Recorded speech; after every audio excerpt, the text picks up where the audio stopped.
خلائی تحقیق کے امریکی ادارے ناسا کے مطابق انسان کسی نہ کسی طرح آئندہ 2 دہائیوں تک مریخ تک پہنچ جائے گا۔ اس سفر کا حتمی مقصد کیا ہے؟ یہی کہ سیارہ زمین کے علاوہ کہیں اور مکمل طور پر خود مختار طریقے سے بسا جا سکے۔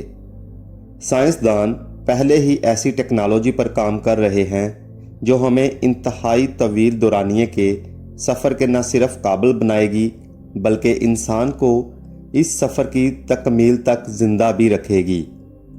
لیکن اگر ہمیں کسی اور دنیا کو ہی آباد کرنا ہے تو پھر ایک اہم سوال کا جواب تلاش کرنا لازمی ہے کہ کیا ہم خلا میں بچے پیدا کر سکیں گے، اور اگر خلا میں بچے پیدا ہو جائیں تو یہ زمینی بچوں سے کس قدر مختلف ہوں گے۔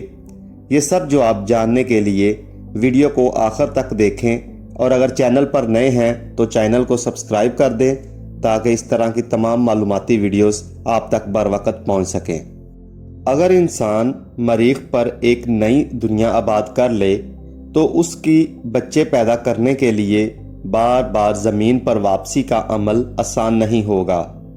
زمین سے مریخ تک کا تقریباً 225 ملین کلومیٹر کا طویل سفر مکمل ہونے میں 7 ماہ کا وقت درکار ہے۔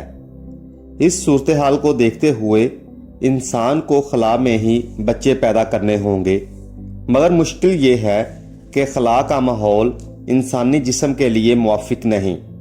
وہاں بڑے پیمانے پر تابکاری ہے جو انسانی نطفے اور بیضے دونوں کے لیے خطرناک ہے۔ ناسا نے حال ہی میں پہلی مرتبہ خلا میں انسان کے سپرم کا منجمد نمونہ بھیجا ہے۔ یہ منجمد سپرمز مریخ پر کامیابی سے دوبارہ متحرک بنایا گیا، مگر مریخ تک پہنچتے پہنچتے اس منجمد سپرم کے ڈی این اے کو نقصان پہنچ چکا تھا اور یہ مختلف طریقے سے حرکت کر رہا تھا، جس کی وجہ سے اس کے کسی بیضے کو برآور کرنے کے امکانات کم تھے۔ تاہم ایک حوصلہ افزا بات یہ ہے کہ جب چوہوں کے منجمد سپرمز کو کئی ماہ خلا میں رکھنے کے بعد زمین پر لایا گیا تو ان سے صحت مند بچے پیدا ہوئے۔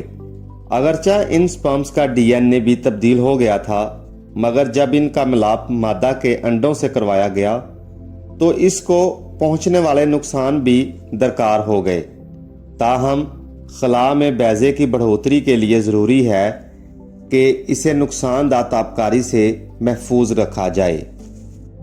بیضے کی تیز نشو و نما سے بچے کے جینیاتی تغیرات کا شکار ہونے اور ممکنہ طور پر بچپن میں کینسر کا مریض بننے کا خطرہ بڑھ جاتا ہے۔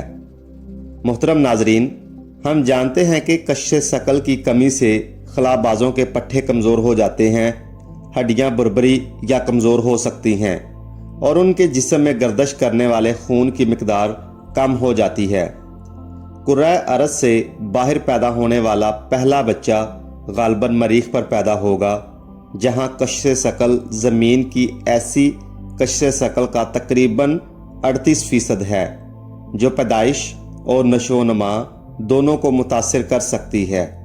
لیکن اگر کوئی بچہ مائکرو گریوٹی میں پیدا ہو، مثال کے طور پر خلائی اسٹیشن پر، تو اس پر اس کے اثرات بہت زیادہ واضح ہوں گے۔ خلا سے لائے گئے سپرم سے پیدا ہونے والے چوہے کے بچے اوپر یا نیچے کا فرق نہیں سمجھ سکتے تھے، اور مائکرو گریوٹی خود بچے کی پیدائش کے عمل کے لیے مشکلات پیدا کر رہی ہے۔ زمین پر ہمیشہ سی سیکشن یعنی آپریشن کے ذریعے بچے پیدا کرنے کا آپشن موجود ہوتا ہے۔ تاہم اگرچہ ڈاکٹرز نے خلا میں چوہوں کی دموں کو درست کیا ہے اور سور کی ہول سرجری کی ہے، لیکن خلا میں کبھی کسی کا آپریشن نہیں کیا گیا۔ ایسا ہو تو خون زمین کے مقابلے میں کہیں زیادہ پھیل سکتا ہے کیونکہ وہ کشش ثقل سے آزاد ہوگا، یا یہ زخم کے ارد گرد ایسے جمع ہو سکتا ہے جس سے زخم کو دیکھنا مشکل ہو جائے۔ ناظرین، آج کی بات کی جائے تو اگر کسی خلا باز کو ہنگامی سرجری کی ضرورت ہے تو اسے اپنا مشن چھوڑ کر زمین پر واپس آنا پڑتا ہے۔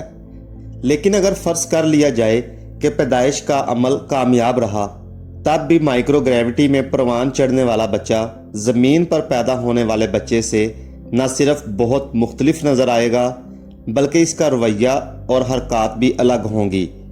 مثلاً ایسا بچہ رینگنا نہیں سیکھے گا بلکہ اس کے بجائے تیرنا سیکھے گا اور ٹانگوں کے بجائے اپنے بازوؤں کا استعمال کرتے ہوئے خود کو آگے بڑھائے گا۔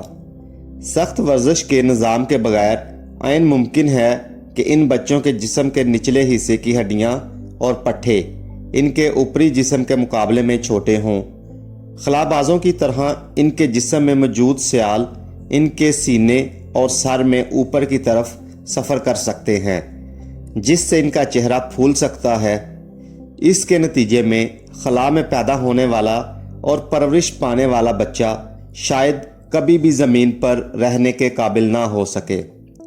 یہ ممکن ہے کہ وہ چلنے، کھڑے ہونے یا یہاں تک کہ سانس لینے کے قابل نہ ہو۔ زمین کی کشش ثقل انسانوں کے لیے اتنی اہم ہے کہ اسے بنی نوع انسان کی شناخت کے طور پر بیان کیا گیا ہے۔ اس کے بغیر کیا انسان کے ذیلی نسلیں صرف خلا میں زندہ رہنے کے قابل ہوں گی؟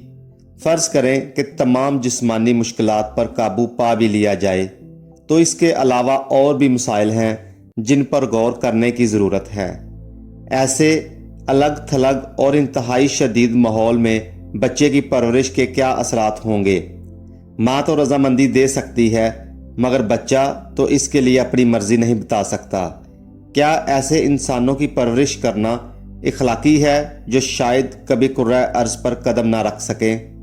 ابھی خلا میں بچہ پیدا کرنا کسی سائنس فکشن فلم کی طرح ہو سکتا ہے، لیکن اگر ہم اپنے نظام شمسی میں دور تک سفر کرنا چاہتے ہیں تو یہ ایسا ایک معمہ ہے جسے ہمیں حل کرنا ہوگا۔